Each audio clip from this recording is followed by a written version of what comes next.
আজকে রামিম এসে বলতেছিল যে তার নাকি অনেকদিন থেকে পিৎজা খেতে মন চাচ্ছে। আগে আসলে বাসায় থাকতে তাকে প্রায় আমি এটা বানিয়ে খাওয়াতাম। তো বাসায় যেহেতু পাউরুটি ছিল, তো আমি মনে করলাম এখান থেকে পাউরুটির কয়টা পিস নিয়ে নিই, তাহলে আর ময়দার ডো করার কোনো ঝামেলা থাকবে না। তো পাউরুটির ডো নেওয়ার পর এখানে আমি দুধ দিয়ে দিচ্ছি। আর আগে থেকে যেহেতু কোনো প্রস্তুতি ছিল না, তো এই দুধটা ওইভাবে ভেজানো হয়নি, দুধটা ভালো মতো গলে নেই। তারপরে সেখান থেকে আমি সামান্য কিছু পরিমাণে দুধ নিয়ে নিয়েছি। দুধ নেওয়ার পর এখানে আমি একটা ডিম দিয়ে দিচ্ছি। ডিমটা কিন্তু চাইলে স্কিপ করা যেতে পারে, তবে ডিমটা দিলে পারফেক্ট একটা পিৎজার স্বাদ আসে। তারপর এখানে আমি সামান্য পরিমাণে সুজি দিয়ে দিচ্ছি। সুজিটা কিন্তু চাইলে কম বা বেশি করে দেওয়া যায়, আমি এখানে সামান্যই দিয়ে দিচ্ছি। দিয়ে এখানে বেকিং পাউডার দিয়ে দিচ্ছি, তারপর লবণ দিয়ে দিচ্ছি। দিয়ে খুব ভালোভাবে এখানে একটু মিক্স করে নেবো। আর চিনিটাও আমি দিয়ে দিচ্ছি, দেওয়ার পরে একটু হালকা করে মিক্স করে নিচ্ছি। আর এটা কিন্তু 5 থেকে 10 মিনিট ভিজিয়ে রাখলে কিন্তু খুব ভালোভাবে নরম হয়ে আসবে, যেহেতু দুধ দেওয়া আছে। আর পাউরুটি তো এমনিতেই অনেকটা নরম থাকে, তো আমার এগুলো কিন্তু একদম নরম হয়ে এসেছে। মানে পিৎজা বানানোর জন্য ডোটা একদম পারফেক্টভাবে তৈরি হয়ে গেছে। তো ওটা একটা পাশে রেখে দিয়ে আমি এখানে আমার ফ্রিজে মিট বল ছিল, তো মনে করলাম এটা আজকে পিৎজাতে দিব, সলিড কোনো চিকেন দিব না। তো মিট বলগুলো আমি ডিপ ফ্রিজ থেকে বের করে নিয়ে সাথে সাথে একটু ছোট ছোট পিস করে কেটে নিলাম। নেওয়ার পরে এগুলোতে আসলে চিকেনে যে মশলাগুলো দিতাম সেগুলো আসলে সয়া সস, শুকনো মরিচ গুঁড়া, দেন হচ্ছে ম্যাজিক মশলা, লবণ, একটু চিনি দিয়ে খুব ভালোভাবে মিক্স করে নিচ্ছি। আর এটা চিকেন দিলে অনেক ভালো লাগে, তবে মিট বেল দিয়ে আমি ফার্স্ট পিৎজা বানাচ্ছি, জানি না কেমন হবে। তো যাই হোক, এর আগে অনেকবার বানাইছি, তবে মিট বল দেওয়া হয় না। তারপর কড়াই সামান্য পরিমাণে তেল নিয়ে খুব ভালোভাবে এগুলো আমি ভেজে নিব। আর এই চিকেনটা যত বেশি ভাজা হবে পিৎজাটা কিন্তু খেতে আসলে অনেক বেশি ভালো লাগবে। দেন 5 মিনিট নাড়াচাড়া করতেই কিন্তু একদম ভাজা হয়ে গেছে, মনে হচ্ছে আলুর পিচের মতো। তো এগুলো আমি তুলে নিলাম। নেওয়ার পর যেই তেলগুলো ছিল ওই তেলের মধ্যে আমি পিৎজার ডোটা দিয়ে দিচ্ছি। আর ডোটা দিয়ে খুব ভালোভাবে একটু গোল করে দিচ্ছি। কড়াইটা যেহেতু গোল, তাই খুব তাড়াতাড়ি কিন্তু সহজেই গোল হয়ে এসেছে। আর চুলার আঁচটা কিন্তু এই পর্যায়ে একদমই লোতে রাখতে হবে, তাছাড়া নিচের দিকে লেগে যাবে আর উপরটা কিন্তু কাঁচা থেকে যাবে।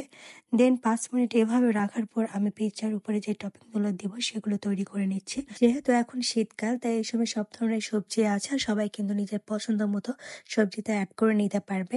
আর আমি এখানে দেন তারপর এটা উল্টে দিচ্ছিলাম 5 মিনিট পর। আর উল্টে দেওয়ার কাজটা একটু ঝামেলার, আমারটা একটুর জন্য ভেঙে যায় নাই।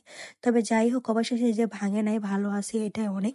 তারপর বাসায় যেহেতু টমেটো সস ছিল না, আপনাদের ভাইয়া দোকান থেকে আমাকে 3 প্যাকেট টমেটো সস এনে দিছে। দেন এখানে আমি দিয়ে দিলাম। পিৎজা সস যেহেতু হাতের কাছে ছিল না, তো উপরটা একটু সুন্দরভাবে কভার করার পর এখানে নিজের পছন্দ মতো চিকেন, দেন আপনার চিজ, তারপরে পেঁয়াজ, কাঁচা মরিচ, টমেটো কুচি, ক্যাপসিকাম দিয়ে দিচ্ছি। কেউ চাইলে শুধু টমেটো বা ক্যাপসিকাম দিতে পারে না, বা গাজরও দেওয়া যায়। শীতকালে যেহেতু সব রকমের সবজি পাওয়া যায়। আর পিৎজাতে কিন্তু চিকেন যত বেশি দেওয়া যায় পিৎজাটা খেতে কিন্তু অনেক বেশি ভালো লাগে, চিকেন আর চিজের জন্য।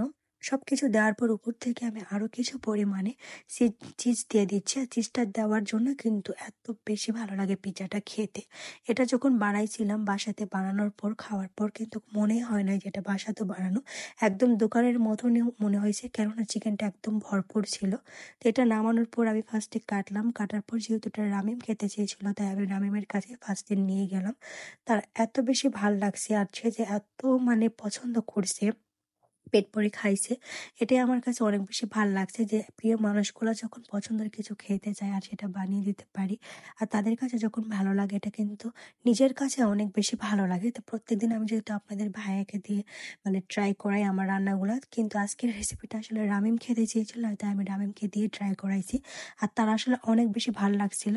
তো তারা দুজন এখানে বসে আসলে ফোন টিপতেছিল, তো আমি নিয়ে গিয়ে রামিমকে দিলাম যে আম্মু এটা তোমার জন্য বানাইছি, তুমি সকালে এসে বলছিলা যে তোমার খাইতে মন চাইছে। আগে যখন বাসাতে থাকলে আমরা দুজন বুদ্ধি করতাম যে এটা ওইটা বানিয়ে খাই, সাথে সাথে বানাতাম। তো এখন যেহেতু একটু দূরে আছি, তারপরে যথাসাধ্য চেষ্টা করি।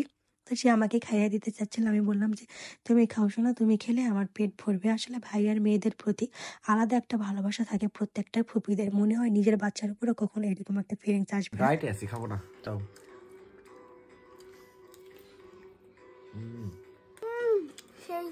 আসলে প্রিয় মানুষগুলোর পছন্দের জিনিসগুলো বানিয়ে দিতে পারলে এটা নিজের কাছে কতটা যে ভালো লাগে। আসলে আমার আমি খাইতে চাইছিল, এটা যে বানিয়ে দিতে পারছে, তার যে ভালো লাগছে, সে যে খাইছে, এটা আসলে অনেক বেশি ভালো লাগছে। তো আজকে ভিডিওটা এই পর্যন্তই ছিল।